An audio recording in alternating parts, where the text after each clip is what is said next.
All right, good night, everyone. All right. Welcome to tonight's Wednesday, March 3rd, 2021 Design Review Commission. And could we have a roll call, please? Yes, Mr. Chair. Commissioner Krelling, Here. Commissioner Gorney, Here. Commissioner Valia, Here. Vice Chair Case, Here. and Chair Killian. Here. No quorum. Okay, our first item is let me read the legal stuff. Pursuant to the governor's executive order N-29-20, city commissioners may participate via teleconference. Teleconference locations are not open to the public pursuant to California governor's executive order N-29-20. So first on the item is the election of a new chair.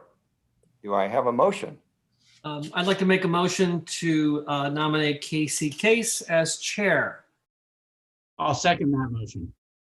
Okay, a roll call, please. All right, we have a motion and a second.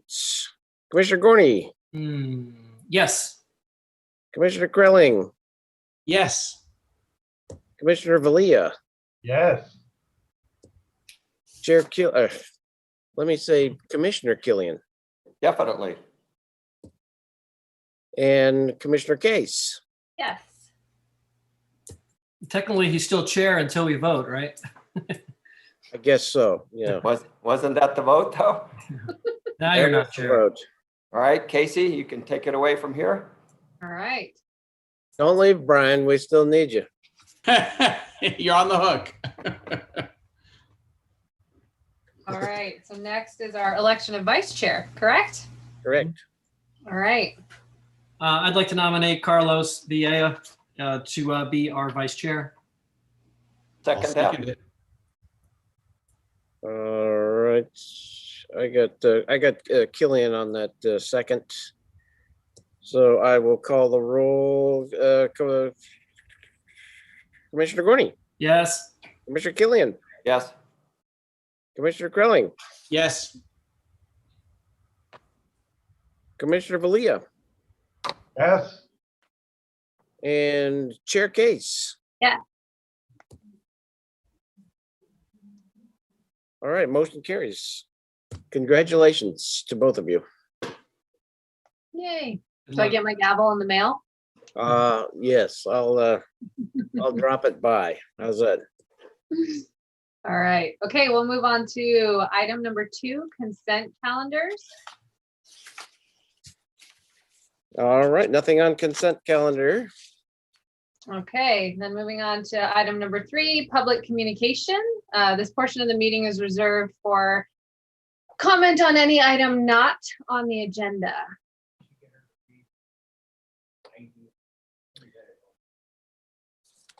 Okay, let's see. While we're waiting there, Chair Case, do you want to go ahead and read the how to log on and the phone number and all that for me? Yes, yes. So this meeting is by teleconference only. So you can refer to the end of the agenda that's available online or to review options for participating. But there is also access available via the Zoom link. And the ID number for that is 932-6689-4244. And the login is 425179. There's also a call-in number for the Zoom, which is 1-669-900-6833. I believe it's also available on the YouTube channel as well, correct? I believe so. All right. And there's a banner at the bottom of the video too, at least on the Walnut Creek TV that has the info, I believe. Perfect. Even better. So if I said those numbers too fast, feel free to find the banner. I also get it through the agenda online, shows the live version, and there's a copy of the agenda at the City of Walnut Creek website as well. So if you're really getting creative on how to see our meeting, there's lots of options. So with that, go ahead. Yeah. You know, Chair Case, the Zoom meeting ID number, what number did you have again? I saw 923-6684-4244.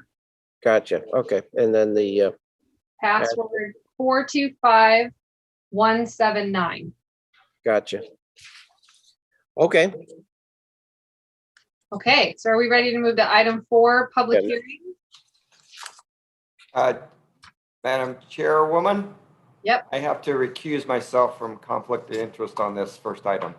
Okay, thank you. Will we see you back for the second item? Yes. Awesome. Yeah, Okay. Brian, I'll text you when it's time to come back in. How's that? Okay. Sounds good. Okay, so if there is a presentation for the Carmel Drives Townhome project. Thank you. Good evening, commissioners. My name is Haley Crawford, associate planner here with the city. And tonight I will be presenting some design modifications to a previously approved project, the Carmel Townhomes development. It's application Y18-090. And just a quick project summary. You may have remembered this project. DRC did give final design review approval back in August of 2019. There was also a planned development PD zoning adopted by City Council just prior to that in July. But just to reorient us, it has been a little bit. The project itself is 17 townhome units at the end of Carmel Drive. There's 7 buildings proposed, 4-story buildings. Each unit will have its own private garage and an individual roof deck. And here's just a quick plan and a aerial image just to orient us. It does back up to the Broadway parking garage. And so there, as I mentioned, there is a new owner and developer, and they are proposing some changes as a result. And so staff has determined that the changes are minor enough in nature that they're consistent with the PD zoning. So we don't need to go back and amend that, but that they do require design review commission approval since they do deviate from that previously approved resolution. So I'll start with just a quick site plan comparison. The approved plan is up top and the proposed plan tonight is down below. The changes in terms of site plan are pretty minor. I'll start with the fact that 6 of the original 4-bedroom units have been reduced to 3-bedroom units. There has been some modifications to the footprint and some elevations as a result of building 3. It's actually shifted slightly in a matter of inches further away from the side property line, and the garage area has been just slightly enlarged, and as a result, there's changes to the elevations. There's also a modification to the exterior, the footprint and the stair tower of building 6. The same kind of angled wall elements are maintained, but they did reconfigure that area. And so here's just a quick comparison. I'll go into some more detail, but I just wanted to start with a comparison of the proposed and approved project view, kind of the main entry of the project. This is standing on Carmel Drive looking south. So again, the proposed is on the left, previously approved on the right. So now I'll get into some architectural changes. As a result of some floor plan reconfigurations, some of the windows have changed. The double height windows have been replaced with larger individual windows. I'm showing here just a north elevation of building 1, which is probably the most visible elevation from the street. But these changes that I'll go through tonight are all typical and occur at other elevations as well. But for a reference, I'll show this elevation. Several windows have also changed in height and location and size as a result of these interior modifications. You can see here just a little bit of that on the north elevation of building 1. And also some exterior door locations have shifted along the facade. All the entries to the units still remain on the same elevations and in the relatively same location, but some of them have shifted. And the previously approved glass guardrails up at the roof decks are proposed to be changed with a decorative metal guardrail shown here on your screen. And that has a laser cut kind of metal design shown here in these example photos. And the color material palette has shifted slightly. The applicant is proposing just slightly lighter tones with the same kind of darker taupe gray color at the bottom, medium color in the middle of the project, and then the upper levels a more off-white. And then that same lily pond blue color is proposed at the doors, which is consistent with the previous approval. One of the items that staff is seeking DRC's feedback on is if the new lighter color palette has enough contrast between the kind of darker middle and lighter tones on the building. And I'll say we do have color swatches or color samples that tonight that our secretary has at City Hall, and he will be able to project those after my presentation so we can kind of get a better feel for those. There's also some landscape modifications proposed tonight, again, as a result of some of the changes in the project requested by the new developer. The C3 basin in front of buildings 1 and 2 has been slightly adjusted to fit some of the revised building footprints. And in this location, it's specifically actually the revised kind of exterior back walkway that was originally proposed along building 2. They've eliminated that and kind of reconfigured that area. And so as a result, the C3 basin has been changed. And I'll just say that our engineering department has reviewed all these changes as well, and they are okay with them as proposed. They still meet their standards. The drive aisle is proposed to be stamped asphalt as shown here instead of the previously approved pavers. They are, though, still proposing a similar pattern, and the kind of the banding that you see along the main drive aisle, that will still remain. And so the overall intent will still be there. It'll now just be stamped asphalt instead of pavers. And there's some changes to the common areas proposed. One of the main kind of common areas for the units, the amenity area, was previously proposed to contain a deck, and it's now going to be replaced with a decomposed granite area with a raised seat bench or seat benches. And there's some other just landscape material changes throughout the plan. These occur in multiple locations. So I've included this page here from your packet tonight. But the applicant has is going to be proposing some freestanding metal trellises and decorative metal screening as shown here. And that replaces some of the former green walls and other areas that have been changed. And then also examples of some planting in that C3 basin proposed at the front of the project and throughout the project. And so tonight, staff is recommending that the Design Review Commission move to adopt the attached draft resolution and approve the project modifications as proposed, subject to the conditions of approval contained therein.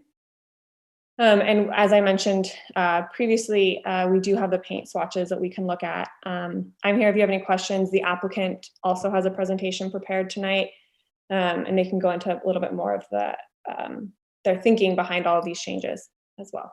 Thank you. Great, thanks, Haley. Does anyone have any questions of staff? I can't entirely see everybody. I do. Awesome, thank you. Fire away. Haley, you mentioned that building 2 is a couple inches further away from the property line. Building 7's closer. Do you know by how much? I don't know offhand. I can pull up. Let me reference the plan really fast. I believe it's on there. I don't think it's dimensioned on the one we got. Okay. Then I can see if the applicant has the answer to that. Okay. Or let me take a look at the. Okay. plan really quick. And the second one is, I'm assuming this, when the C3 was done, it was to the new plan, not this older plan. Because the one on the screen is a little different. I'm assuming they approved the newer one. But this is just a conceptual, right? Yes, and engineering reviewed it in terms of Okay. making sure that it met their requirements. Okay. And they will need a site development permit, and they will verify, engineering will verify all that during that process. Okay. Those are my only two questions. Thank you. Okay, any other questions? Okay, seeing no other questions, does the applicant have a presentation?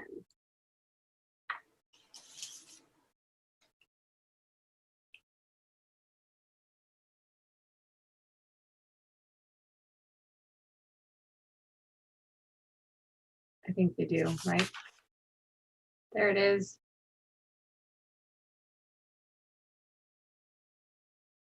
We'll try and get David in here in a minute. Great.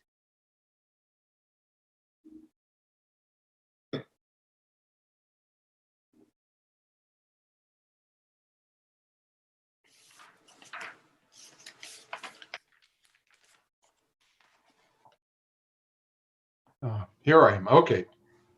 Start with my video. Hi, my name is David Boxstead. I'm president of LCA Architects. Welcome, commissioners, and your new appointments. This is Carmel Townhomes, and we have a new client with us. After we got through with the design approval, Blue Mountain Development bought this client. And with every client, they have their inputs and everything else and ideas how to do that. And, you know, first of all, with the floor plans, they wanted to create bigger master suites. So that was involved tweaking the elevations and the plans and everything else. And we'll go through slightly what all this is. They also wanted the building color changed and railings changed. They didn't like the glass rail. They thought it etched when it got in contact with smoke and everything else. So everything else on that. And then the footprint really got tweaked. The site plan got tweaked for structural reasons to allow enough shear and everything else. And always good to get the structural engineer involved early. And so that was the case there. Just you know, this is the front here. And when we push the C3 back on L2, you see that there's a landscape. I don't think we're seeing your presentation, David. You don't see it, huh? I see it on my screen. Let's. Okay. Got to really use your words for that one. Yeah. I gotta hit this. Cancel. Did you give me share, Haley? Yeah, you should have, I believe, co-host capability. We do have a copy of your presentation, I believe, saved that we can pull up too. Does this work? Does anybody see this? Mm-mm. No view? No. I only do this 1,000 times. What am I doing wrong? Well, Haley, can you put that on and I'll just do the screen? Yep. Thank I you. will go ahead and share that for you. Thank you.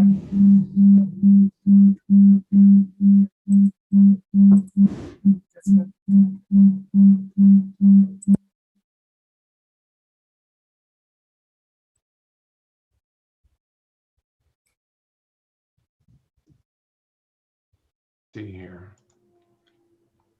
How do I make that big? Anyways, Jessica's trying to get things worked out here.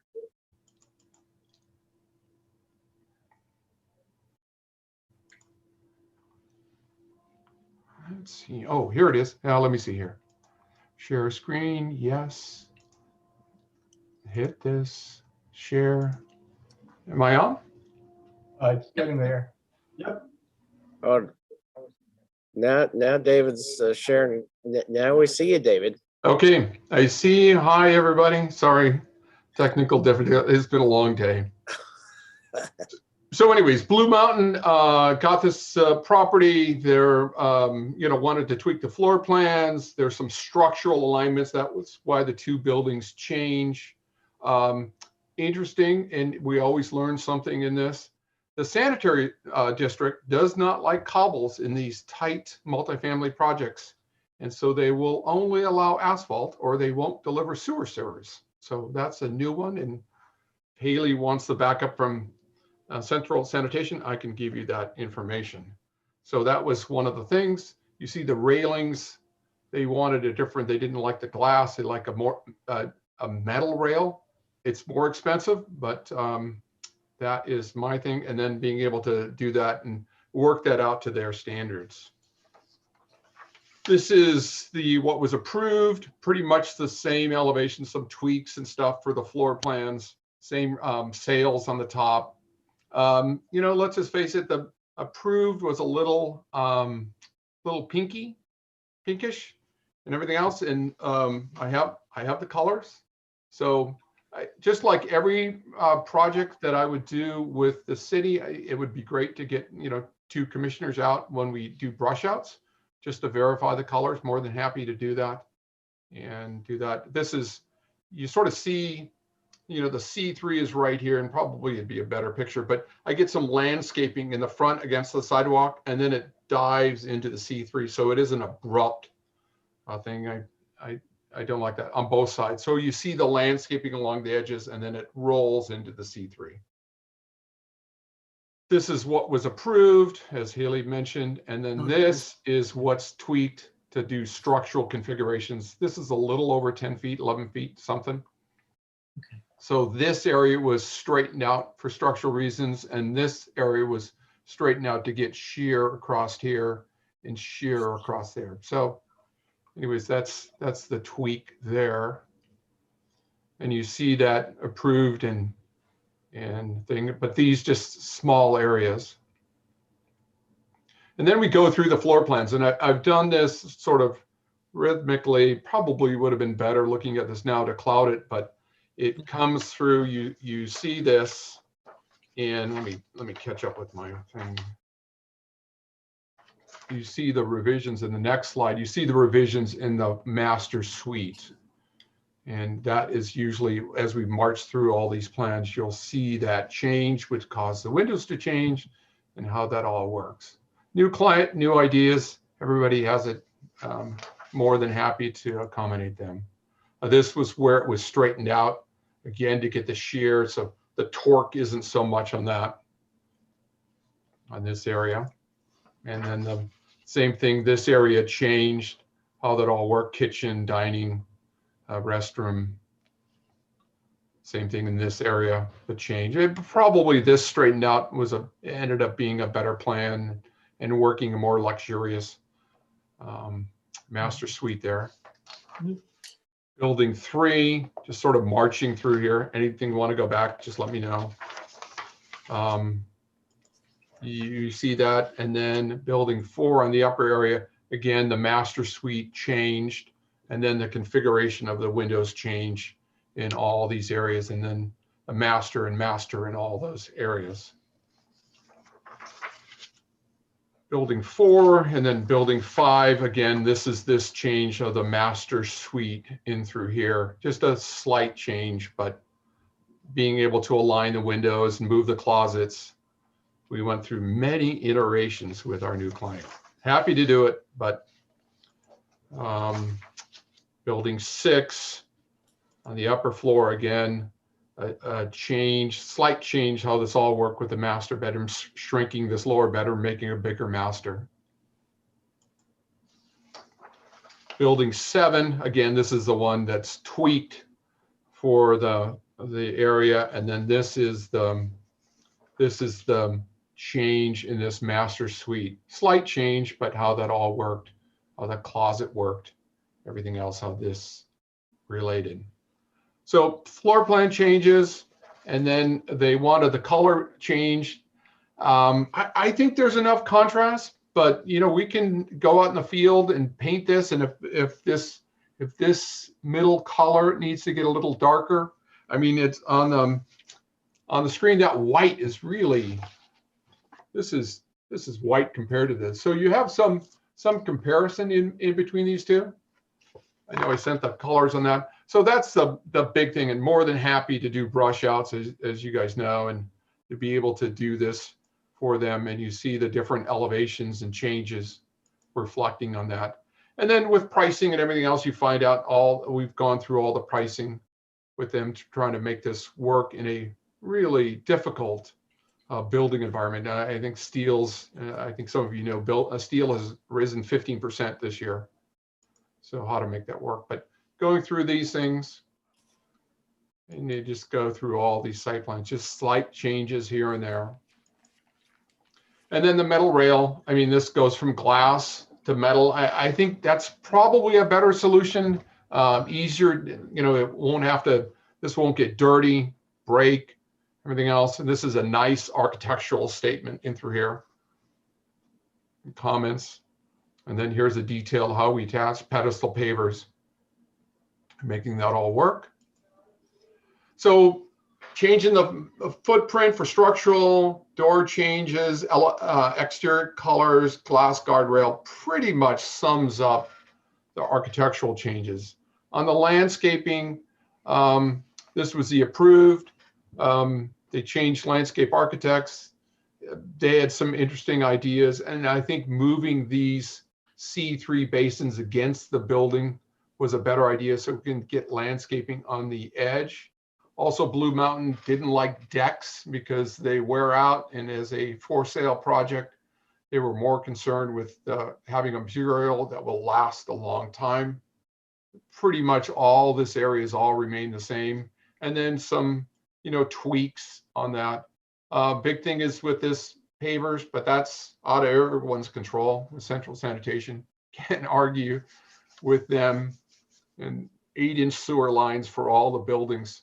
You can't do 6-inch anymore with them because of this tight space. Be able to bring in their materials and dig a hole 10, 15, 20 years from now. And those, all the different things, the trellises, the tweaking of the green walls, lattice, decomposed granite instead of that, but the same general idea that Terry Camp originally had, and being able to make this to the new client's development. So on that, questions, comments? I'll go back. Okay, does anyone have any questions for the applicant? Sure, Charles here. Hey, hi David, how you doing? Good. Nice to see you again. You did the Dudum property. I think That's you presented to us. One question I had on the stamped asphalt. I've never heard of or seen that before. It is. I was going to ask why the change, but obviously, if sanitation's requiring it, I agree it's out of your control.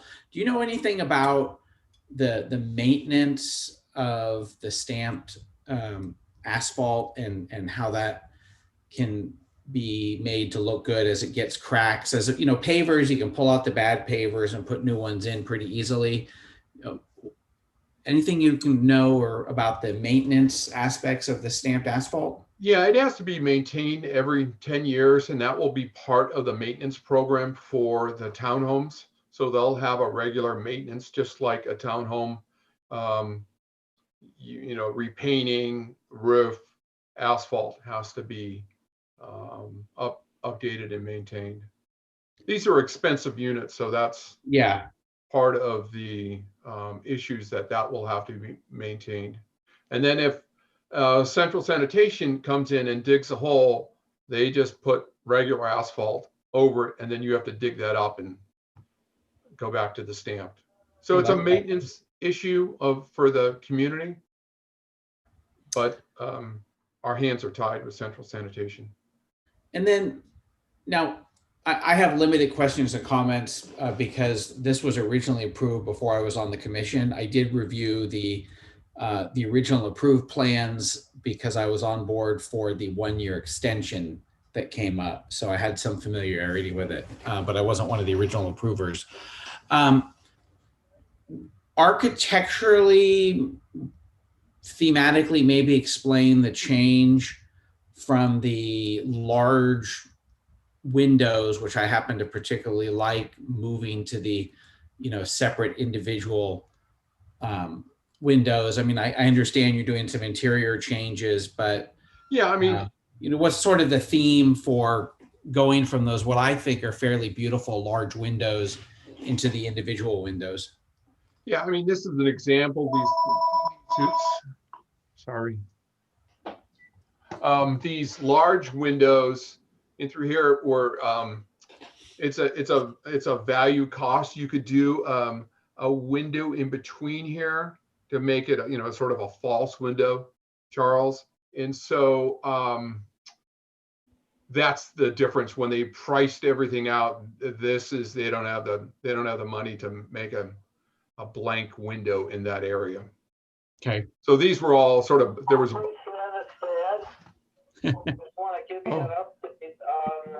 I can't turn this off. Oh, well.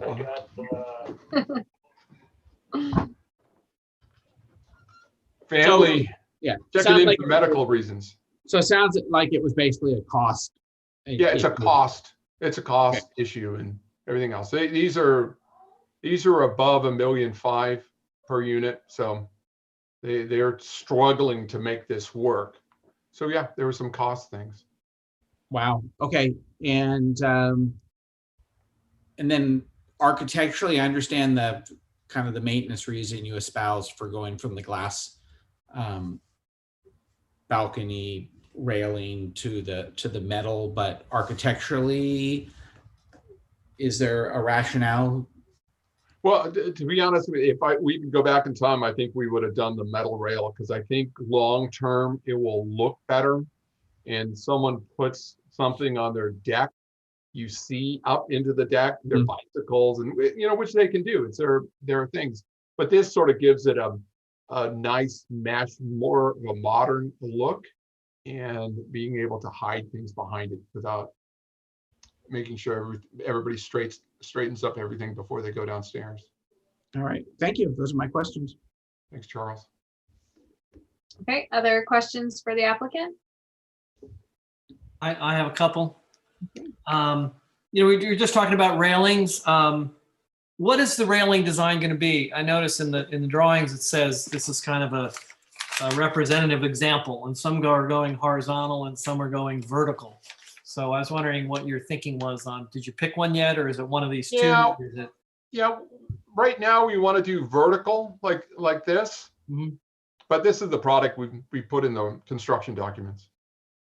Okay. And then here's the attachments. And what's the color? Right now, it's going to be dark gray. Okay. Like that, sort of fit in the color scheme. So not one of the colors that we're seeing in the sample. It's going to be. Yeah, because it comes powder coated. So we want to stick with that color so that it lasts a long time. Okay, it'd be good to get a chunk of that in the field just when everything's being looked at, just to see it all. No, Could you go back to that detail again, that installation detail? I think you just answered my next question. So it does have a little parapet wall coming up. Yeah. As I saw that in the elevation, it looked like a lot shorter railing. So the railing is only 2 feet and the rest of it is that a stucco parapet wall coming up I'm seeing here?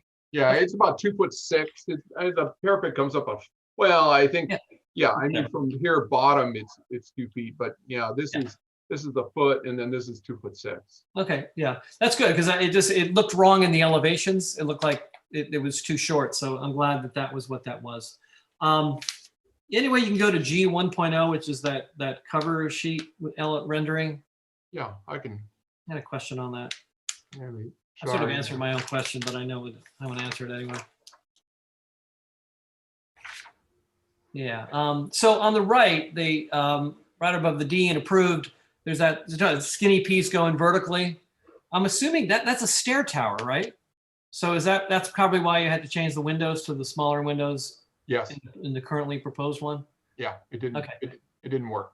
There's a couple things here that are much better, by the way. I like up on I don't know how to say it, but on that tree on the left in the bioswale, where it comes up and that color, completes itself a little bit better. So I think you did a better job with that, and I think it worked out much nicer. And I agree that it's less pink, which I think is important.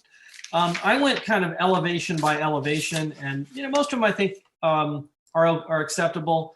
Could you go to A 4.3B?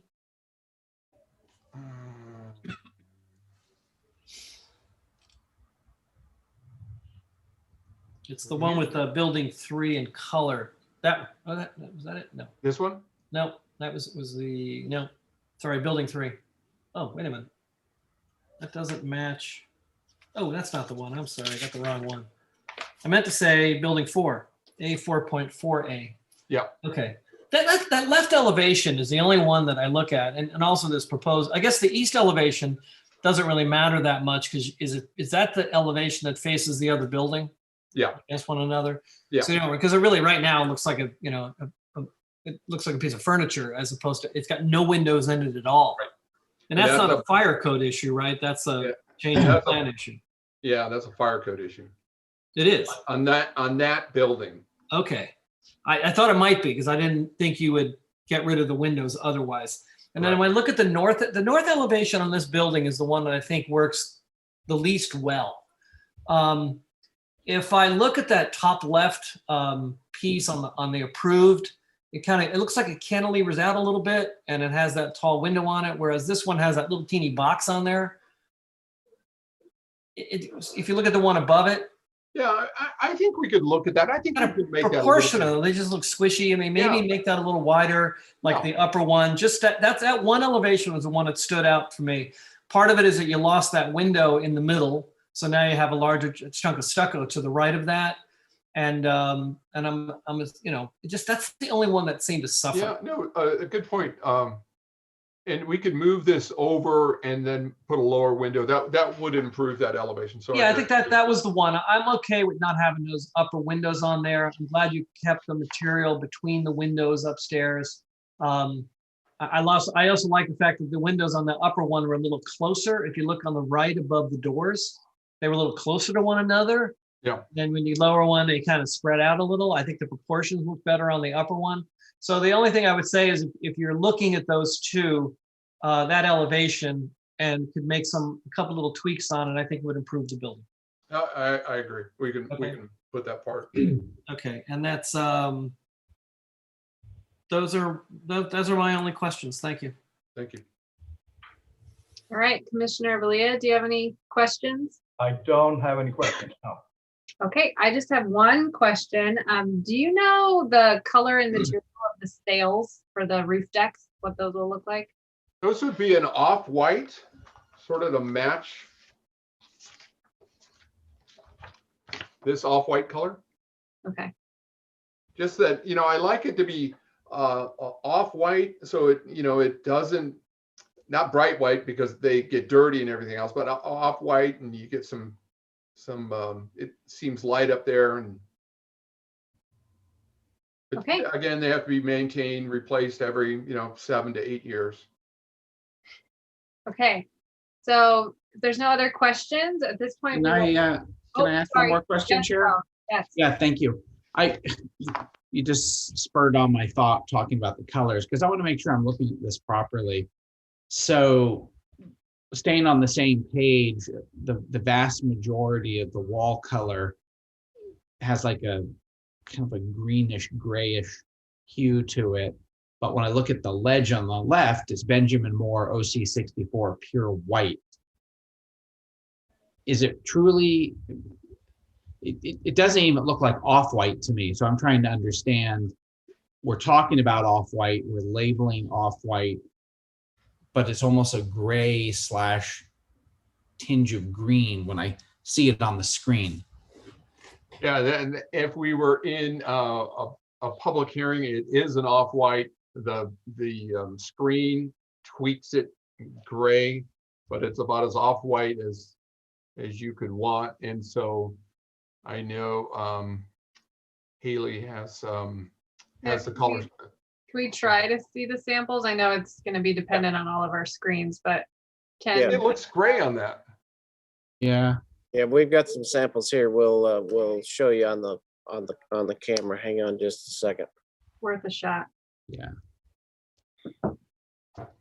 The funny thing is, the way it looks on my documents and even on that first page rendering where it didn't look white, I actually like that color palette look, to be honest with you. But I guess my eyes are playing tricks on me. No, it's just hard to reproduce. Yeah. Yeah, that's a good broadcast color. Oh, okay. There we go. That's a little better. It's up on one of our tiles if anyone's not seeing it. I can see that where it's more white. It's almost on the screen. The white almost looks like that second color palette or color sample. So thank you. I dovetail one quick question on that. That one we were just talking about, the north elevation on building 4. I noticed in the front where we talked about that little box out, it's the dark, like the darker color. Correct. Yeah, when it turns the corner, it's the lighter color. Yeah, it should be dark on both But sides. yeah, well, I don't know how you're going to do that because you have a big flat wall. So I'm Yeah. assuming as you go through this, you're going to kind of go, if this goes well, like location by location and make sure the colors wrap correctly onto the other elevations. Yes. Yeah, we'll do a reglet down there and then wrap that color. Okay, because And then right you have now a it's just sort of stopping painted point. onto a line, which would look Yeah. really bad. You might even be able to bring that wall over a little bit, cantilever it out and bring it back, but I don't want to say that.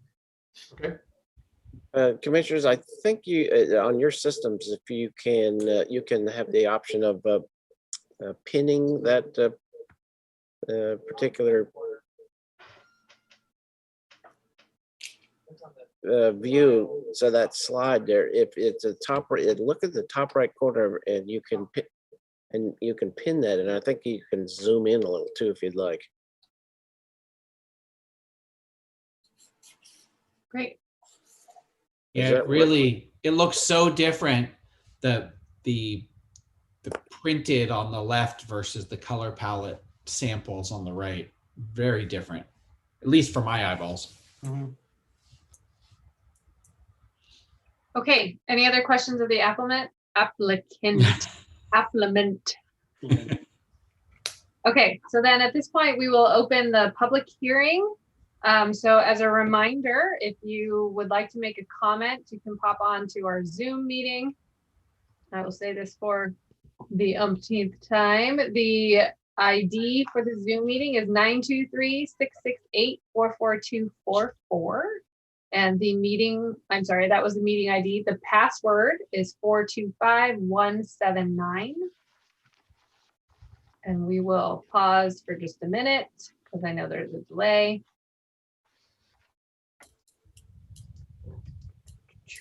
Not getting any takers. Okay, all right, then I will bring it back to our commission for comments and discussion. Is there anyone who'd like to start us off? I'll go, Charles. Okay. So overall, I like the project. When I saw it the first time, what is called the approved version. I actually do like what the new owners are doing with the master bedroom enhancement. I think as a buyer, I think it's a better product, especially considering the price points that you discussed. Unfortunately, that's what nice condos go for in Walnut Creek these days. It's astounding. Overall, I like the color palette. I had concerns about the stamped asphalt, but I get why that's being done, so that makes sense. Probably for me, the biggest disappointment looking at before and after, as I stated before, is the windows. Losing some of those big, beautiful windows. I think both from an outside appeal, those big windows were really nice, and it made the building different than a lot of the other buildings in Walnut Creek, residential buildings that have all the individual windows. And I also think, depending on how it was going to be from the inside, I think the owners are going to get less daylight. I think they were going to get just a gorgeous amount of daylight into the units with the bigger windows. All that being said, overall, I think it's a great project, and I support the changes. I understand you've got cost constraints and everything, but I just felt that I should express the thing that I felt was maybe the biggest loss was the windows. Okay, thanks, Charles. Carlos, do you have anything to add? Yes, the buildings themselves are fine. I mean, it's difficult. I look at the massing, I look at the silhouettes, I look at the building from afar. I'm not looking closely to looking at the forest right now. What's been my concern since day one is that this is a medieval project. I mean, it's so tight.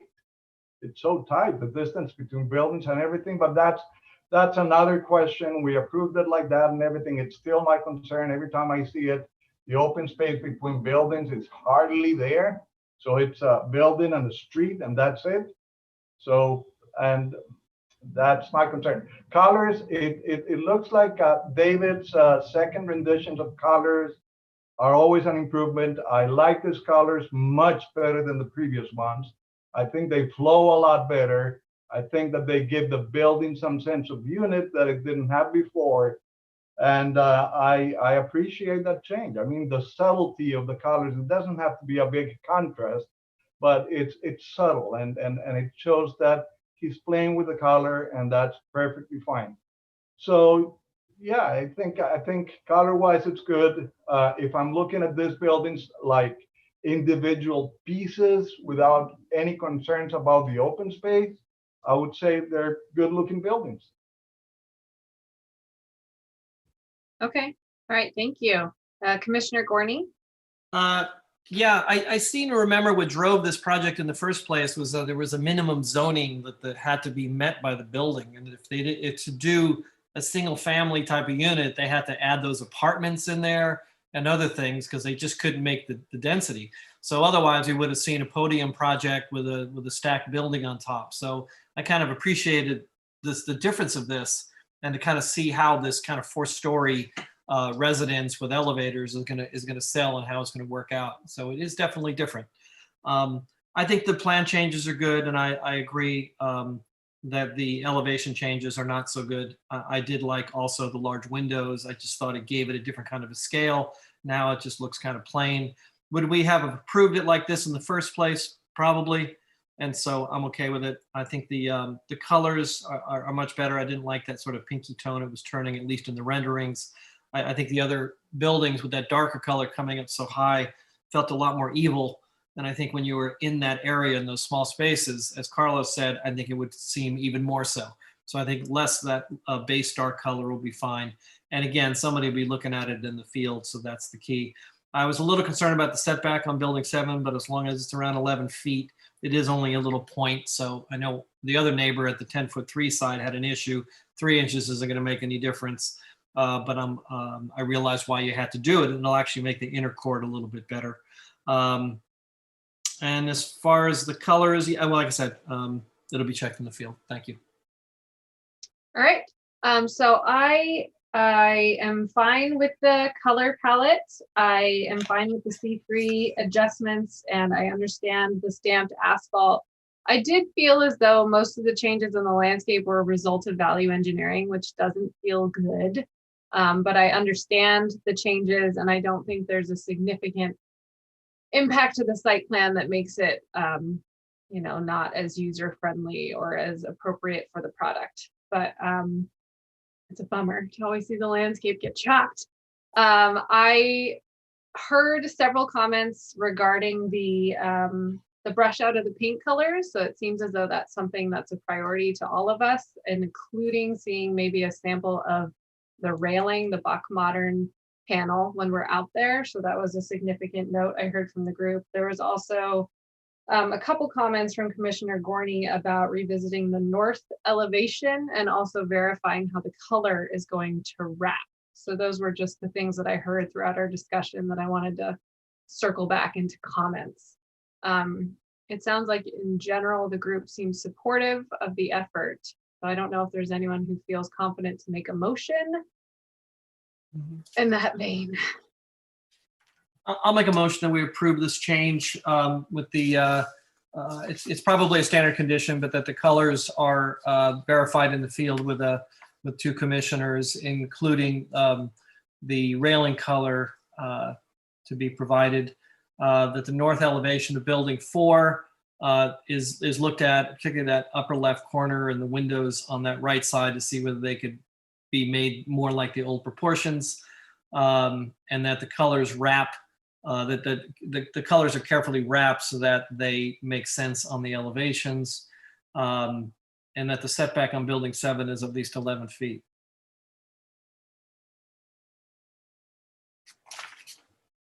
I can second that motion.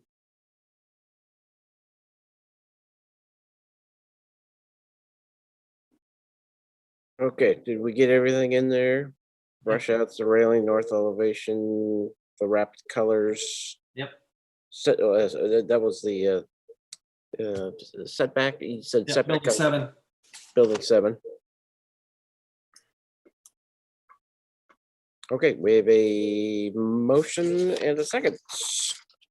I'll call the roll. Commissioner Gorney, Yes. Chair Case, Yes. Commissioner Krilling, Yes. Commissioner Valia. Yes. Motion carries 4-0. Thanks, everyone. Yeah, Thank thank you. you, as always. Yep. Okay, with that, we'll move to item B, which is the amendments to the accessory dwelling units ADU regulations. We have a staff presentation. Yes, thank you, Yeah, Madam can we- Chair. Mr. Secretary, were you going to call in Commissioner Killian? Can we hang thank on you, just yes. a second? and we'll see if we can find Brian if he's not making a sandwich here or something. Hanging out in the hallway. While you're doing that, I'd be happy to volunteer to be one of the commissioners to look at the colors in the field if you need somebody on the prior matter. I probably won't be here when it's comes for colors, so can't be me. Are you going on a long trip? I'm only have less than a year left.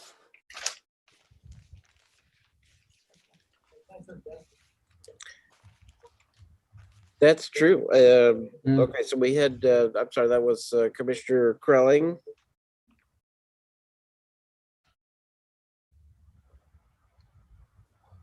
I was going to volunteer Casey because she's so good with colors. I can do it. I didn't know I was good with colors. I'll take it. All right, we'll put you both down. Okay, Brian's trying to get back in, so if we hang on just a second. Mhm.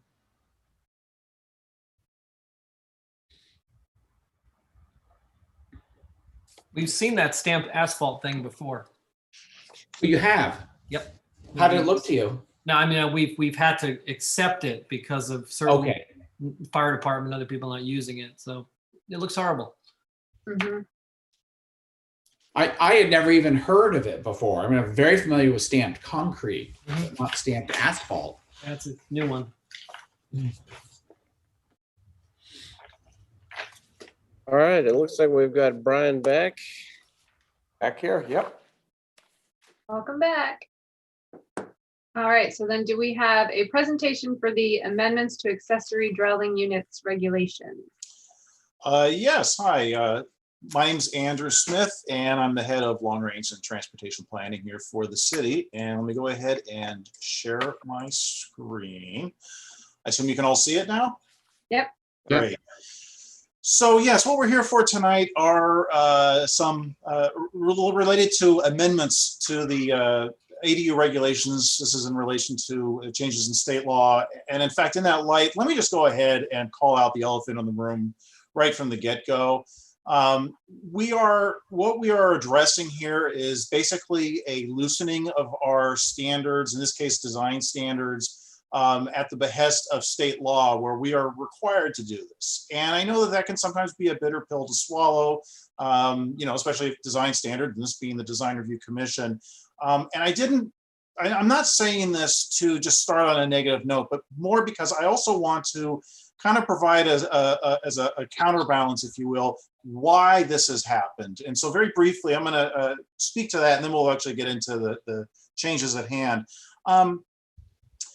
So basically, the reason we're here is because we're in a housing crisis, and I think everybody knows this. It's a statewide issue. It's definitely a regional issue, but to really put some numbers on it from a local standpoint, here in Walnut Creek, by our latest count last year, we actually have 80 Walnut Creek residents that are unsheltered, and that's almost certainly an undercount.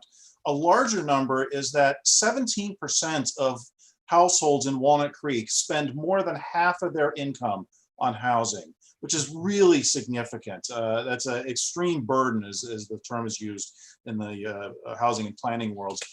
And as far as production of new homes, in our current 8-year planning period that we are going through from a housing standpoint, this is in accordance with state law, we're expecting only to meet 18% of the demand for new affordable housing in Walnut Creek for the years 2015 to 2023. And actually that previous project that was just before you kind of speaks to the dollars and cents of housing in Walnut Creek as it stands today.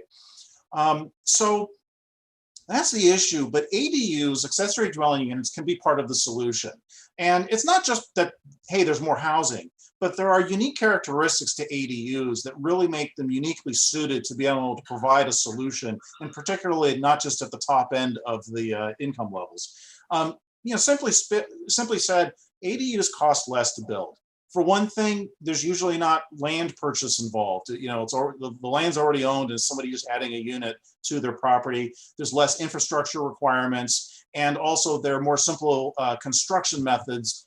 Just cost less to build. That spike in the cost of steel that was mentioned by the applicant previously doesn't generally affect ADUs.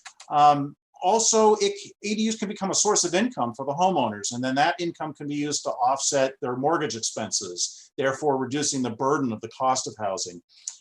And also it provides flexibility for families. There's it can provide home for extended families, and provide opportunities for people to age in place. It provides an opportunity for there to be either be a family or a caretaker to be able to be on the property so that somebody can not move out as they age. So what has the state done exactly? First and foremost, they've actually superseded most local zoning regulations as they apply to accessory dwelling units. They've also added where these things can be allowed. There's a subset of ADUs called junior accessory dwelling units, or JADUs. These are basically a small attached ADUs up to 500 square feet. Those are now allowed in all single family zones statewide. ADUs, regular accessory dwelling units, are, in addition to being allowed in single family, which they already were, are now also allowed in multifamily zones and in mixed use areas as well. And that's actually a pretty significant change compared to what you usually think of as being an ADU.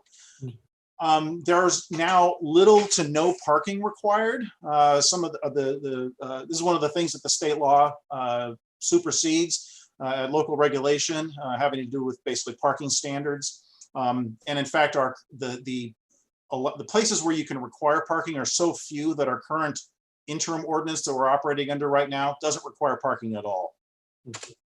Also, short-term rentals are prohibited in ADUs. So, the Airbnbs and Verbos of the world, basically anything that's 30 days and less are not allowed in ADUs. The intent of the state law is to really provide housing, not lodging. And then it doesn't impact the city, but it has a big impact on the development of ADUs, is that there's requirements to further reduce utility connection fees. So, East Bay Mud, Central Sand, and CCWD as an example. The connection charges were really quite substantial, and getting upwards to easily $50,000 for an ADU. And so those have been greatly reduced by state law. So question, I keep talking about, hey, our zoning regulations are being superseded. Well, where would design standards apply? And as I explained in the staff report, hopefully in a somewhat clear manner, there is kind of a new category of ADUs that, and this is not an official term, this is just a colloquialism that we use in the planning industry, I would say, is that there are now state exempt ADUs and then kind of everything else. And the state exempt ADUs are essentially exempt from all zoning. We cannot impose design standards on them. We can't impose, with very few exceptions, we can't have setback requirements, things like that. No setback requirements? Pretty much 4 feet in most cases. But then anything that's not a state exempt, we can still apply ministerial standards. We can basically keep doing what we've been doing. Okay, so let's go through this table here. First chunk of ADU types, new detached ADUs. These are standalone buildings. In single family zones, the state exempt ADU is anything that is up to 800 square feet in floor area and no more than 16 feet high. If you cross either of those thresholds, you're no longer a state exempt ADU, and we can apply design standards to them. In the case of, for multifamily, all detached ADUs are state exempt and are therefore exempt from design standards. Wow. In the case of attached ADUs, these would be ones that are attached to the main dwelling. For single family, most attached ADUs, well, I shouldn't say, I'm sorry, confusing this with the next one. Attached ADUs, they're exempt unless they are adding more than 150 square feet of new floor area. Most attached ADUs do involve new floor area, so most of those are probably going to be subject to our design standards. They're not going to fall under that state exemption. And by the way, that additional 150 square feet of floor area, that's only as necessary to provide ingress and egress. So in the case of attached ADUs, they're probably still going to be subject to our design standards. And then the last chunk is conversions. So this would be the conversion of a portion of the house or a conversion of a garage. That's probably the most common. Conversion of an accessory building, you know, a pool house, a shop building. Those are exempt from, those are state exempt ADUs, again, unless they're adding more than 150 square feet of floor area. And this is the one where we're probably going to see this kind of most commonly. I would say most conversions will wind up being state exempt and not subject to our design standards. And in the case of multifamily, the only conversions that are allowed are entirely within the existing multifamily structure. There are no allowances for additional floor area, and those are all state exempt. So what are the design standards? Well, what we are recommending is basically a continuation of the design standards that were adopted in 2018 and in 2019 that at the time would have applied to all ADUs. And this commission actually was pretty heavily involved in crafting those design standards. And I'll just quickly go through them. From an architectural standpoint, basically the ADU has to match the house in terms of same siding, same roofing materials, roof form, window types, trim, all the rest. And again, these are only for, going forward, only for ADUs that are not state exempt. Garage conversions, which honestly, most garage conversions are probably going to fall into the state exempt heading. So these might not apply too often, but basically if a garage is converted, if the garage door remains functional, i.e. there's like a storage space behind it, you're good to go. Otherwise, if you're removing the garage door, two things. One, filling in the wall, you have to match, you know, materials, window trim, window types, etc., with the rest of the house. And then you have to trim back the driveway a few feet to allow some landscaping so that you don't have a driveway just butting up into a bedroom window. Second story windows, this is really a privacy protection.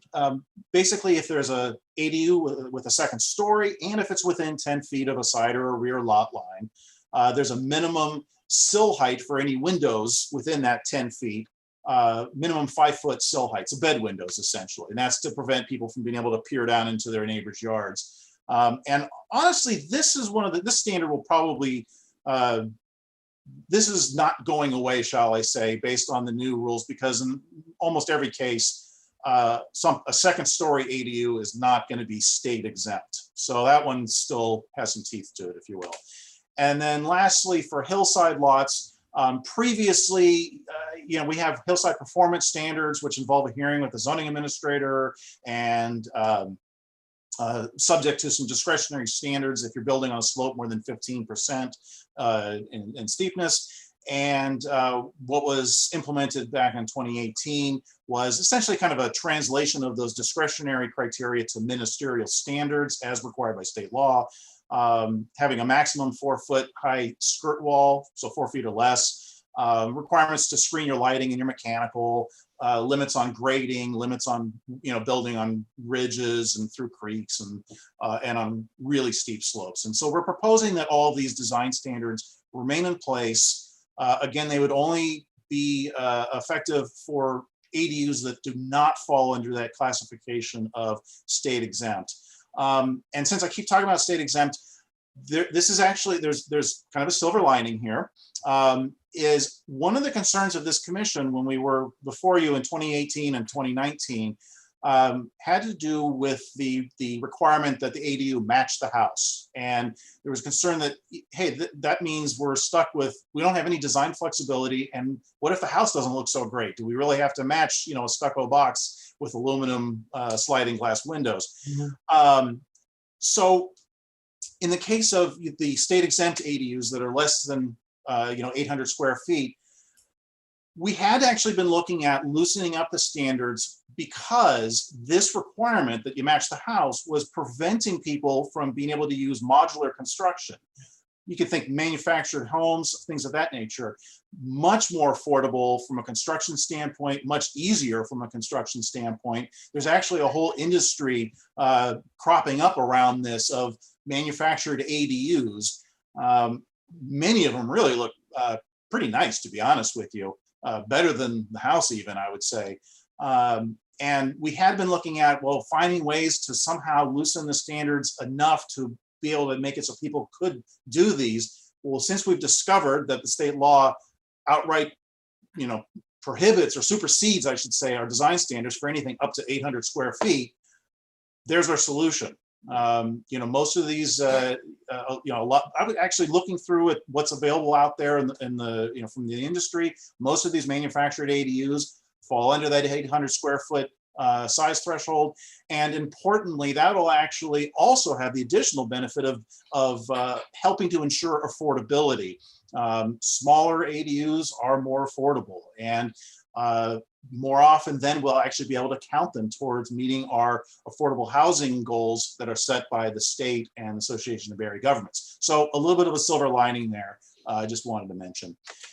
Anyway, with all that said, our recommendation is that this commission make a recommendation to the Planning Commission and to the City Council that the design standards contained as attachment A to the staff report and that are already in our regulations be included in the new ADU regulations. There'll be the permanent at least until the state law changes again, but the new permanent regulations that we're currently working on that would replace the interim ordinance that was adopted when the new state law first went into effect.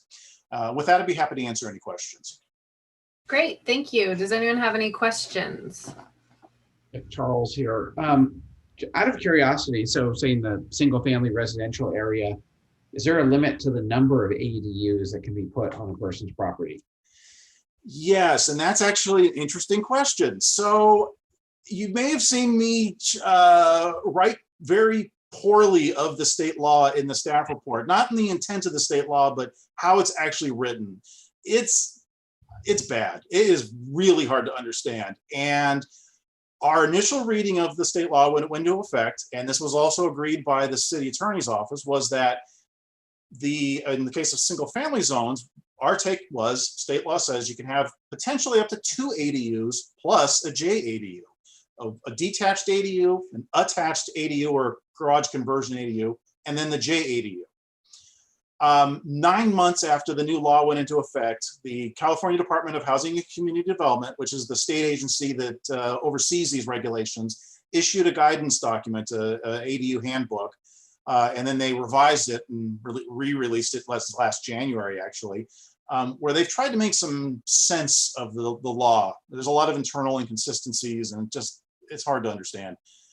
In there, they've opined, I should say, because this is not a court and this is not the legislature, but the HCD, the department, has said, no, it's not attached and detached, it's attached or detached. And that's something we're going to need to work out, and I'll be working with the city attorney's office, and we'll actually take that issue to the to the Planning Commission and to the City Council for their consideration and ultimately a decision.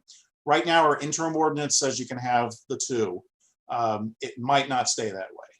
You can't have more than one detached, it sounds like. In a single family, no. In a multifamily, you can have two. Okay. Okay. Yeah, because otherwise, you know, you can maximize your profit by putting up two smaller detached ADUs. You got two rental units in your backyard and there's no design you have to conform to. Just building code. Yeah, we wouldn't want that. Okay, other questions of staff? I have a couple. What is a multifamily ADU? I mean, is it like I have a condo and I rent out a room or something? I don't understand that. Or is it the zone is multifamily, but it's still a single family? I don't. No, this is actually with multifamily development. So if you have apartments or condominiums or townhomes or whatever, for each multifamily development, you're allowed to have two detached ADUs. And then state law by our reading says, and HCD guidebook says, or you can have a additional internal conversion of existing internal space within the multifamily dwelling structure, more ADUs, as long as it's not more than 25% of the number of multifamily dwellings. So if you have a 100-unit apartment building, you could have 25 ADUs if you can find the space for them inside, such as maybe in the garage. So the project we just saw, then you could put an ADU in your two-car garage. Yes, if it meets building code. If it meets building code. Wow. Does Walnut Creek have any intention of providing designs to people? A lot of cities now, like Danville, have done a couple for people, and you can just download it and build it. Yes, actually, we're working on that right now, the pre-approved ADU program. And we've got some grant funding for that. And we definitely are moving ahead with that. Cool. And then if you have to meet your setbacks, is it possible to get a setback variance, or is it you're not allowed to get a variance if you put an ADU in? I heard that somewhere. So generally speaking, ADUs are exempt from setbacks.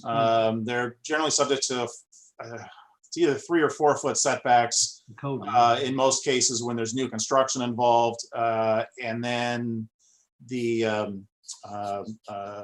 for conversions, you just have to meet building code. So, you know, whatever fire, either have a firewall or enough separation. Okay. Does the owner have to live in one?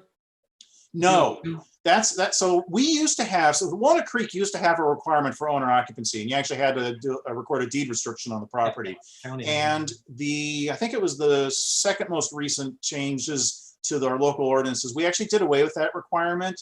At the time, it was not required that by the state that we remove it, but it was decided as a matter of policy.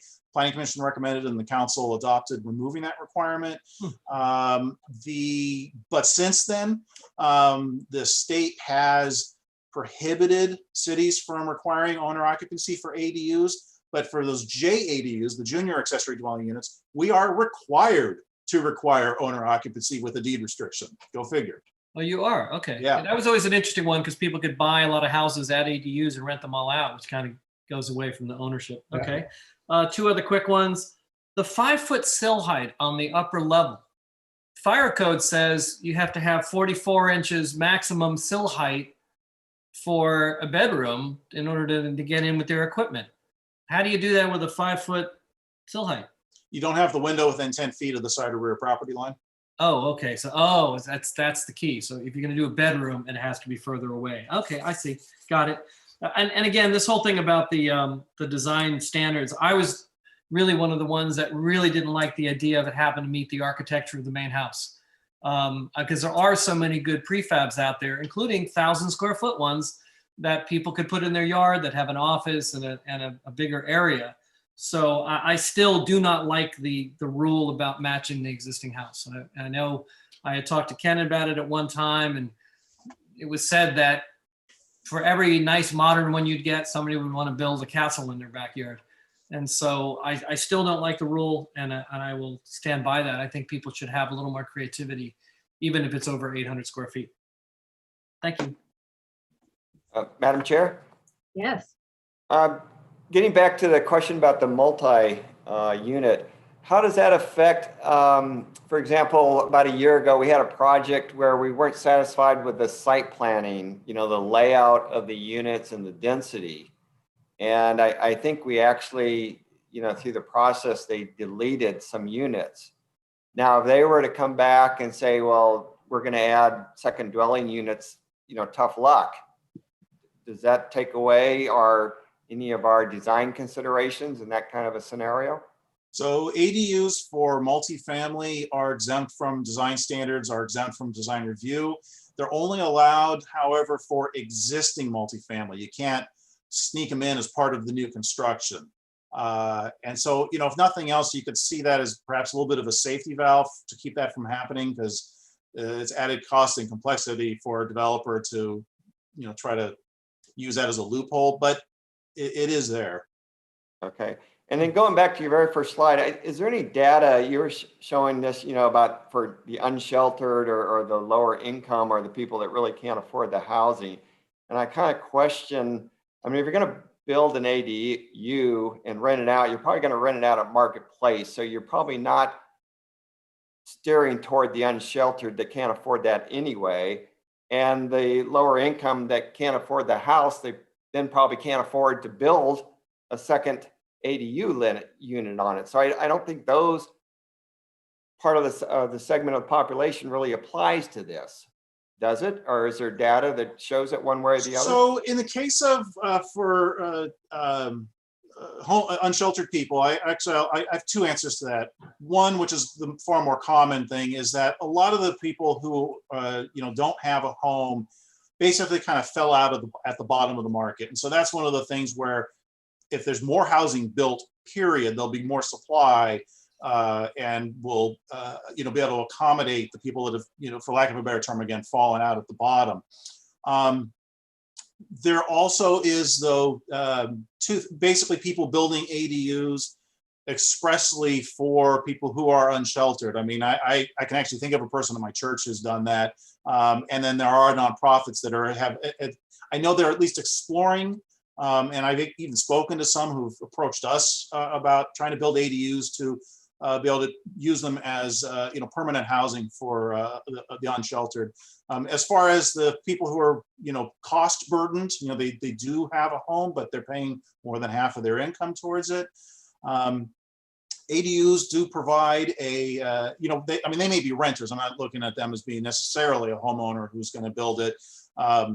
But let's say if they were able to get a construction loan, they could then rent out the ADU. That would help them with the cost of their mortgage, because they would have a source of income in that case. But also ADUs tend to fall into the affordable by design realm, partly because of their size, and partly honestly because the homeowners aren't necessarily as sophisticated as landlords as, say, a corporate owner of a large apartment complex. And so, they may not be actually raising charging the highest rent that the market could possibly bear. And there is some data that shows that out. Unfortunately, I can't I can't pull out those numbers. That's something our housing staff I rely on who are not here with me tonight, unfortunately, to be able to actually give you the real numbers, but the data does bear this out. I can tell you that. All right, thanks. And my last question is, from the overall, just what we're doing here, first of all, it seems a little bit unfair that some people can build an ADU and do whatever they want. And then another segment has to go through us and maybe we put some restrictions on. That seems a little bit inherently unfair. And it seems we're being squeezed down so much. Why don't we just say, why even have a review? We're looking at one or two poor souls that are still up on the hillside that might build one and they go through us, but everybody else gets to do whatever they want. So they don't actually go through the design review commission. In all cases, it's still a ministerial review. It's a staff level thing where we're just checking it along with the building permit, and the design standards are all kind of their objective standards, yes, no checklist sort of thing. But to the issue of, hey, we're allowed only in increasingly fewer circumstances to have design standards. Why should we do it at all? I mean, that's a valid point. And if this commission, wishes to make that their recommendation, certainly, within your right to do so. All right, thanks. That's it for my questions. Can I jump in real quick? I just thought of one as you were talking. A friend of mine is building a tiny house on a trailer. Do these all have to be on solid foundation and not on wheels? They have to meet building code. And, manufactured housing, oftentimes the wheels are there still underneath, but the dwelling is still sitting on a foundation system. Mm-hmm. But a person buying their own trailer and building their own, I think there's a code. Some states have codes for that. I'm not sure if California does. Yeah, at the local level, if you're getting, so manufactured housing in general, essentially the box, if you will, is certified either by the state or by the feds, either HCD or HUD, and has a little metal plate affixed to it with their serial number and all the rest. And then when the person wishing to install the unit comes to the city building department, the building department's really only looking at the foundation and the utility connections and any site work and things of that nature. As I understand it, the state is trying to work towards some similar thing for some of the, having a state level approved certified tiny home so that you could do it like a manufactured dwelling, where again, we're just looking at the foundation and all the rest. I don't think that is the case yet. So if somebody comes in, hey, I built my own tiny home, we're going to look at it the same as if, hey, I built my own home, and you need a building permit and you have to comply to building code. Right. Thank you. Andrew, I had one more question if I could. Wheelo, how does this affect that? And we're doing some projects and it's getting kind of ridiculous from like East Bay Mud, where they say that every water element in the house, the toilet, the dishwasher, has to be operating at the same time, which leaves us only maybe 2 gallons a minute flow to use for irrigation. And they require us to irrigate the rear yard at 2 gallons a minute. So we put in 12 valves instead of 2 valves. Now with this ADA unit, how does that work? Is that counted into this water use too, or is that exempt? I am actually opening up our zoning because even though I was the one who had the joy of writing the local regulations, I don't remember it off the top of my head for applicability. Building permit. There is no exemption specific to ADUs from the WELO, water efficient landscaping regulations. There might be no water left over at all for irrigation if you have the ADUs in the way this is going. 3 of them. Well, I mean, the ADUs will actually, so the calculations for the WELO is based on the amount of irrigated landscape area compared to the water used on that irrigated landscape area. So as you reduce your irrigated landscape area, because you're now putting in an ADU, your water usage allowance goes down, but it's being used to water a smaller area. So as my understanding of it, it really has no net effect. And I guess where I'm coming, and I'm probably getting a little bit off track, but generally East Bay Mud, the way they calculate what we can use for irrigation is if you're flushing all 3 toilets at the same time, your dishwasher is running, your everything is taking water at the very same time, that then theoretically leaves you X amount of water that you might use in your irrigation. And that's what we have for an irrigation supply to base our design on. So now if we're also adding another toilet, another dishwasher, whatever from the ADU, all of a sudden we have 0 water that we can use for the outside.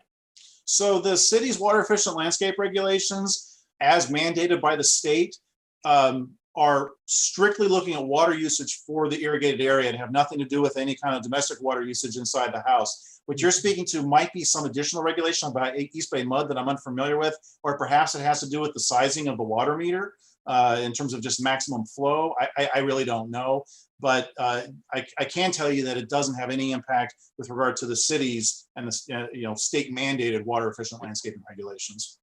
Yeah. Okay. Thanks. And to dovetail on that one also, fire sprinklers will not be required on an ADU if it's not required on the house? That's my understanding, yes. Okay, because that's a big cost in water meter. Thank you. Okay, Carlos, did you have any questions? Okay. So I have a couple questions. What qualifies as, let me give some context. I feel as though with our more work from home environment that there's an opportunity for people to pop up these work spaces in their yards. So what distinguishes like a workspace from an ADU? Does it need to have a bathroom or a kitchen? Is there something that's qualifying that supplemental building? Yeah, so an ADU is basically a dwelling unit. And you have to have sleeping, living, sanitary, and cooking facilities. Okay. And then it was written in the staff report that there needs to be sufficient room for fire and safety. What does that mean? Like, what is Building code. Okay. So that's for attached ADUs that are adding no or minimal new floor area. You have to meet building code. So either again, a firewall or adequate separation. Okay. But it's a building setback, a building code setback, not a zoning setback. Okay. And then in regards to the potential locations, it was obvious to me like setbacks in rear yard and side yard. But what if hypothetically you had space between your home and the front? Is that allowed? I have that exact same question, and that is something that we're going to need to explore when we go to the Planning Commission and to the City Council. We're most recently reading through and trying to make sense of this, and based on my initial read of the state's HCD's ADU guidebook, I don't think they speak to that, but that is definitely something there's a lot of things we're going to need to figure out when we go to Planning Commission and City Council that, just don't fall under the purview of the DRC. So that's why I wasn't bringing them up, but that's a very good question. Yeah. I'm also just curious. So if hypothetically somebody put in an ADU that was in their front yard or was bigger than these rules allowed, what's the recourse? You mean without a permit? Yeah. Oh, anything built without a permit is illegal. Except in the case of an ADU, there is a provision, and I think it's only a 5-year provision that started January 1 of last year, to defer enforcement that is not necessary for life safety for illegally constructed or unpermitted ADUs. So if somebody, they went ahead and did a garage conversion, and they come to the city, or if the city finds out, we cannot go after them and start fining them as long as they address whatever kind of basic life safety issues. So, they don't have the water heater in there next to the sleeping area, for example, things like that. Okay. Okay. I think that covers it for me. Anyone else have other questions come up? I had a follow-up. Is there any requirement for state exemption that there actually is one or more people that will be residing in the ADU? No. Okay, so you can build an ADU just to have one in your backyard for maybe when, your friends stay over. As long as I make it under 800 square feet, there's no design standards enforced. Correct. Okay, thank you. Andrew, didn't we pass a rule a couple years ago where people with larger properties could have larger than 800 square foot ADUs? Yeah. The 800 square foot limitation, that's just to qualify as a state exempt ADU where you're not subject to design standards. Our current ADU regulations allow upwards of 950 or 1,000 square feet of floor area based on the number of bedrooms and the size of the lot. Okay, And, but those those would be subject to design standards. Those would be subject to standards, so they'd have to match the architecture of the house. Yes. Okay, thank you. Okay. Any other questions? Nope. Okay. So then at this point, we will open it up for public comment. Do I need to repeat the Zoom number? Put it up on screen. Oh, I don't know. We're not getting any takers here. It doesn't look like. But you know what? While we're waiting, I just wanted to jump in and thank you, Andrew, for such a good presentation. There was the comment that maybe we don't want to subject any size ADU to design review. The larger ADUs, 1,000 square feet or whatever, on a lot that might have a home, a 5,000 square foot home. Remember, we've got the oversized home ordinance too, which gets triggered. Design review gets triggered at 4,500 square feet. So if we want to exempt all ADUs, just keep that in mind. You can have a large one in association with a large house, wherein we may not want to exempt all ADUs. We might want to look at those. I just would want to clarify that in that the requirement for design review that is imposed by the oversized home ordinance does not apply to ADUs at all. We're just talking again about the ministerial or objective design standards. In no case can we require actual design review for an ADU. I would if say it goes over that 4,500 square foot floor area.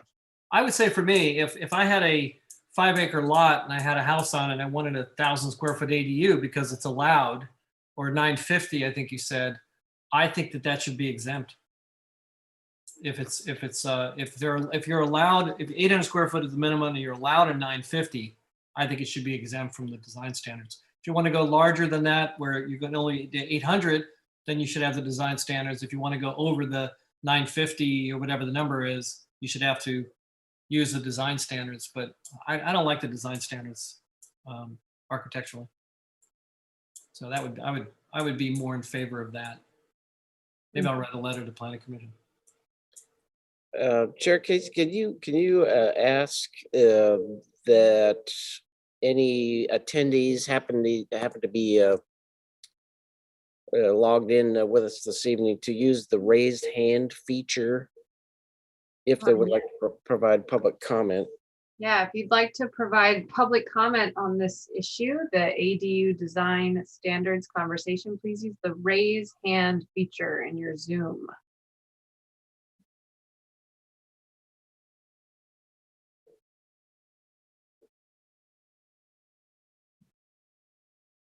Nothing. Huh? Okay, yeah, there's nothing. I thought we might have a few attendees, but maybe they're just listening in. Okay. Okay. All right. Well, then we'll circle it back to our commissioners for discussion, comments. Anybody chomping at the bit in this moment? Yeah, I'll make a comment. Maybe we recommend a modification. So I've heard some do not like that the non-state exempt has to be essentially built to match the existing house, which then may give us something we don't like. Maybe we can have different objective design review guidelines, just like we do for these mostly affordable housing projects, multifamily ones where basically we only have objective design review guidelines. We don't get to have a design review hearing on it, like the one that's going to go maybe at Civic and Ignacio.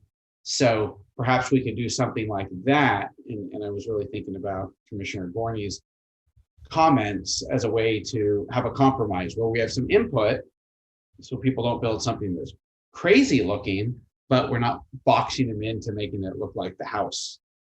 That is so hard to do, though. It's so hard to write that to actually be objective. It was hard enough on the objective standards we had for the larger buildings. You can't even say, don't make it look like a castle. My feeling is that if you have a large enough lot that you're allowed a 950, you should be able to do a 950 without the guidelines. But anything larger than that, yes. But it's really hard to write those, Charles. I've tried. Yeah, I know it's hard to write things, but I guess, so now I'm looking at the other shoe or the other party of the equation. So, and I'm really thinking about the single family neighborhoods, right? Even with big lots and large homes or small homes, medium homes. If we let them do anything they want, something entirely funky, then the neighbor has to look at it. And I've got a court not too far from here where, people are free to choose their house color because there was no CCRs or HOA, and you have this one house that stands out like a sore thumb. Do we want the larger ADUs, to be allowed to stand out like a sore thumb for the sake of the people that have to actually look at it from maybe their back bedroom windows, their backyards? Which is exactly how we settled on what we put in there, having the architecture meet the house. So, I'm fine. Again, either way, you open up a can of worms. Is there a way to kind of maybe design. look through the back door of this to where, I could see if someone builds an ADU and there's no setback requirements and they put it right, what'd you say, 3 feet off the property line where somebody had a nice view of Mount Diablo. And so now the neighbors start complaining, even though that was legal under the state mandated guidelines. And if we don't have a say in that, is there some way that we could then perhaps say that not directly related to the ADU, but perhaps landscape screening is required, so we're really not touching the ADU, but somehow protecting the adjacent neighbor, by screening the ADU or something like that. Is that possible, or is that just getting off into the weeds too much? Was that a question for me, Commissioner Killian? I guess it is. Is that something that then gets to where you say, no, you can't even go in that direction? So for the state exempt units, we can't. We can't have a requirement like that. For anything that's not state exempt, we could. I think we would be it'd be a little challenging to come up with an objective standard for landscape screening similar to any other objective standard. Because you have to be very prescriptive at that point. But I'll jump in. If it's subject to design review, then we can look. Then we can look at all aspects. But ADUs are not subject to design review. But a larger one, is that what you're asking? No. So up to 800 square feet, you're not subject to zoning at all, basically, just building code. Or I should say state exempt ADUs, just building code. Anything that's not a state exempt ADU, you're subject to zoning. We are allowed to have some limited regulation, but it all has to be ministerial. So staff level, check the box type thing. Nothing can go through a hearing or any kind of a discretionary review process.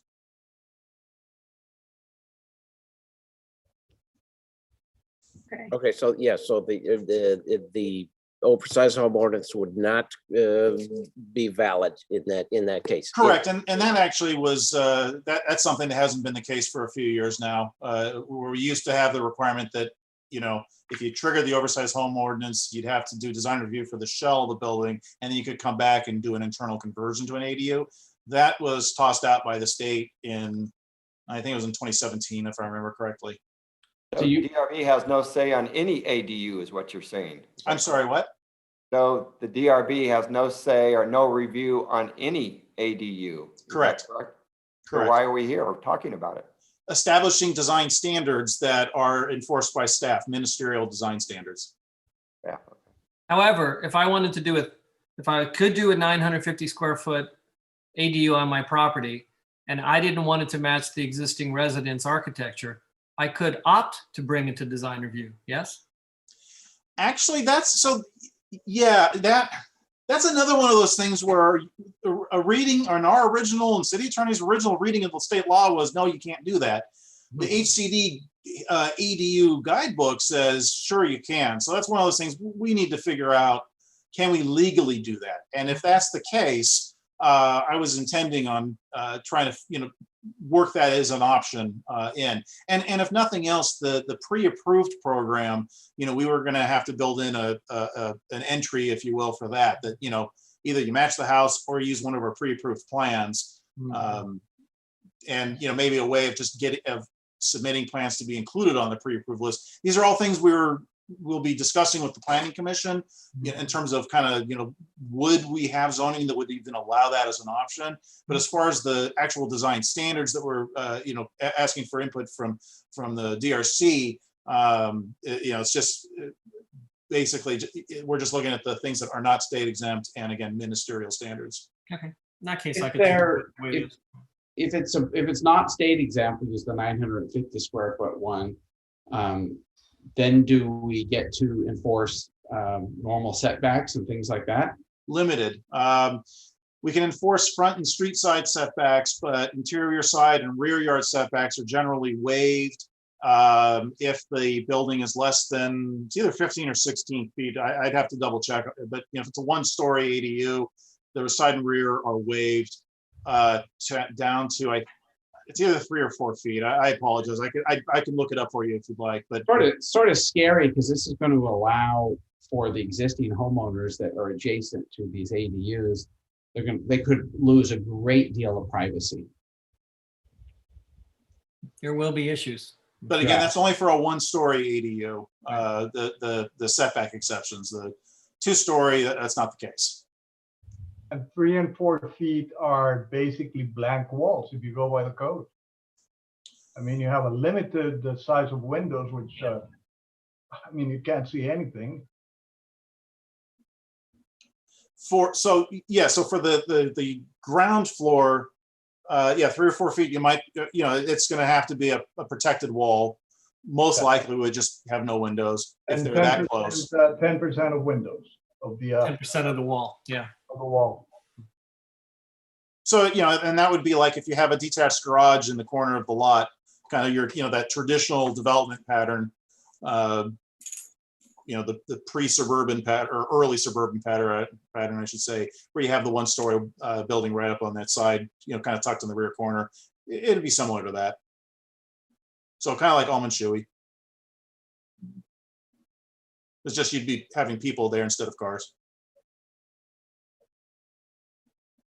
So going back to a couple of the previous comments, would it be viable if we find it's legal? Could it be viable? You stick with the existing objective guideline, which says it shall match the existing property. However, should you wish to do something different, and this is for the non-state exempt, you can go to design review to ask for an exemption from that requirement. So that's something that we are looking to explore Okay. with the Planning Commission, yes. Okay, great. Because that seems like maybe the best compromise. Okay, so is there, sorry, do I need to reopen public comment since we kind of re-engaged that, or are we okay? Oh, I suppose we should technically say that, yeah. Okay, so then let's reopen public comment. Again, if you've joined us in the Zoom meeting, please use your raise hand feature to let us know you'd like to make a comment. We'll wait. Also, if you're on phone, I think it's *9, as I recall. Okay, good to know. And then I'll mention too, while we're waiting, the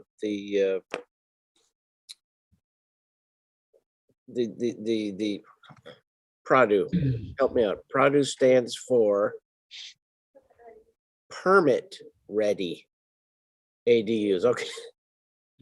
Jessica's here with me, and so she's filling me in. So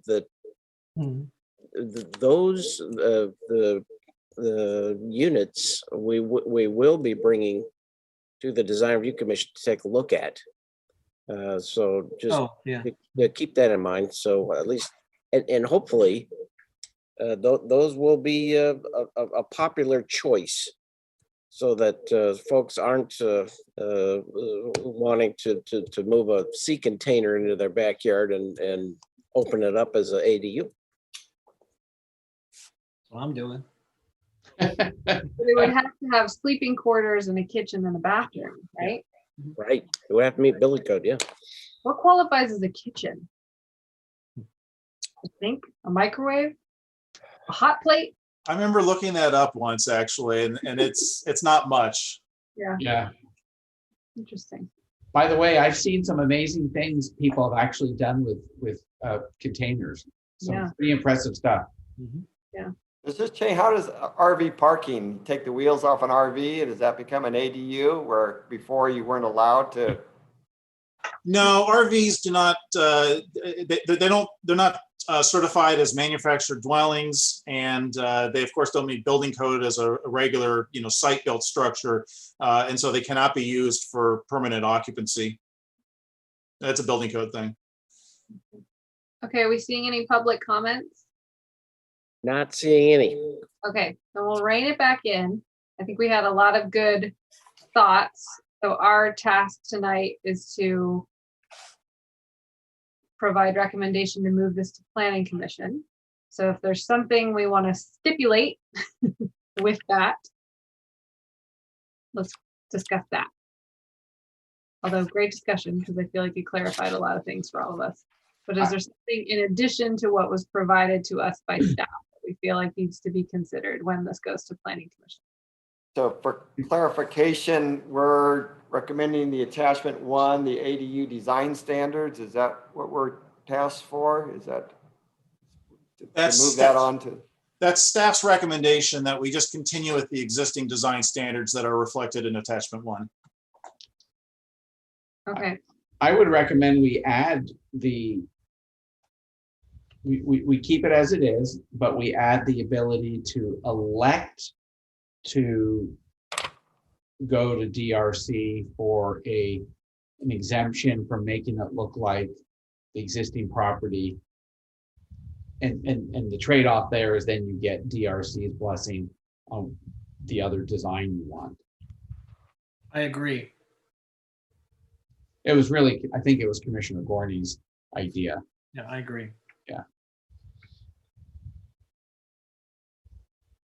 I don't know if it needs to be captured here, but I have just concern is the wrong word, awareness about the opportunity for front yard. I feel like somehow that has to be covered. So I'd like Planning Commission to discuss that.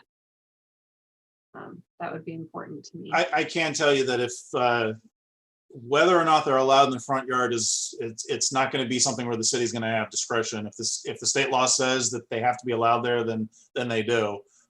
If not, then they're just subject to wherever, the regular zoning rules.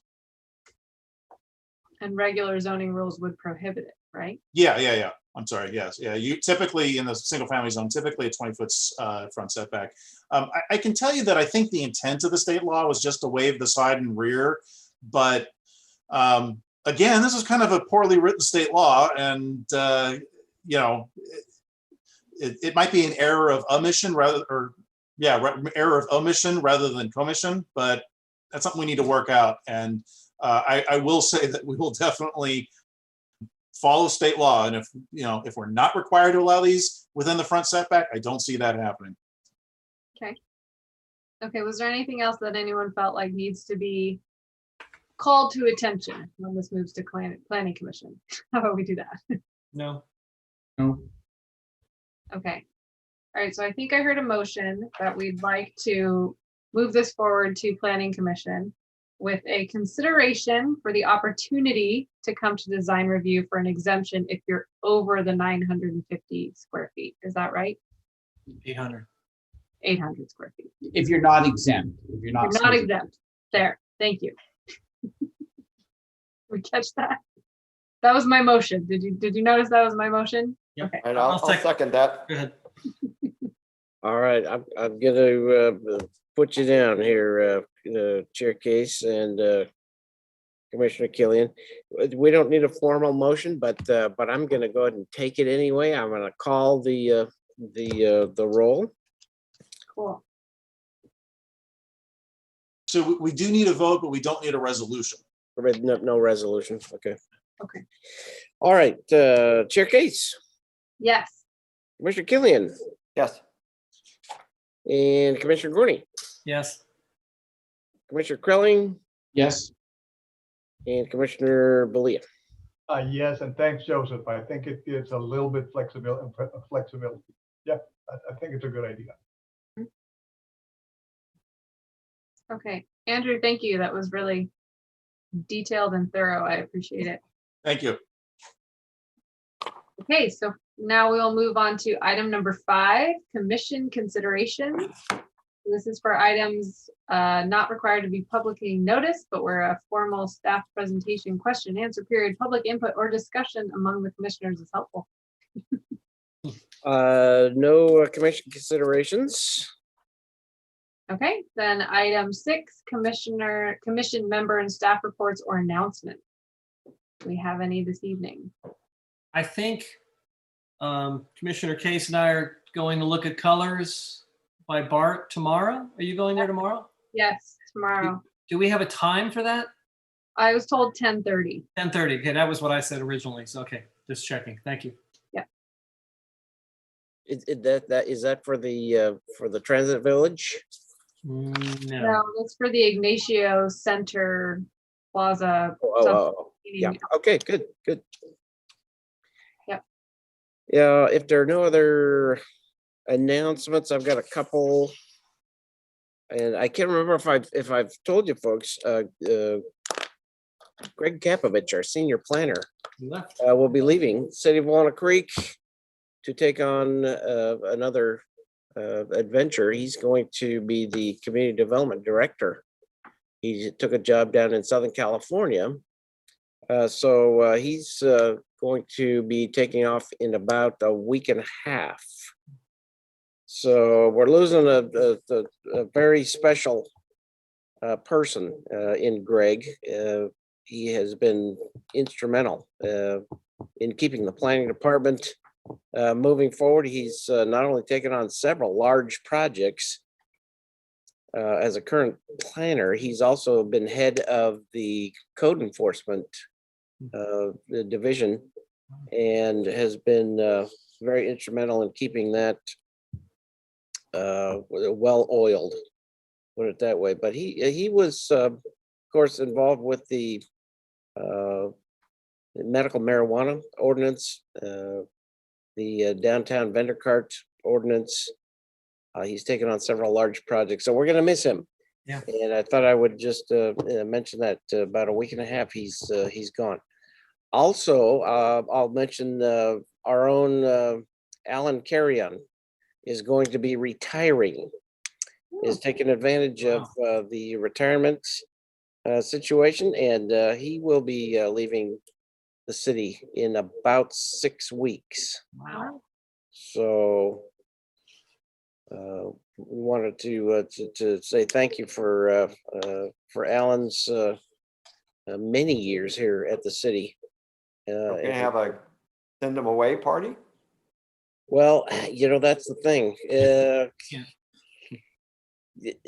I don't know. Does anyone have sending away parties? Does anyone have parties anymore? Is the question. Zoom parties. They Zoom, do. yeah. I Yeah. suppose, yeah, it would have to be a Zoom thing. You can't even get married in person anymore. Is that I think husband and wife have to get married over Zoom, is my understanding anymore. So, yeah, we'll see if we can put something together at some point. Yeah, but I want to thank both Alan and Greg for being such pillars of the Walnut Creek Planning Department. And they've done a lot of good work here. So Yeah, I'd like working with both of them. I think both of them have been stellar. And so, this will be a lot more work for you to do now, Ken. raise your hand if you want to be a planner, because we can use you. Yeah, we're gonna need some help here pretty quick. So that was it for my announcements. Okay, all right, then we'll move to number 7, adjournment. Great. Thanks, Casey. Good job. Guys, Thank you, Chair Casey. all right, yes. Bye. Thank you. Congratulations. Bye, Bye, guys. everyone. Thank you.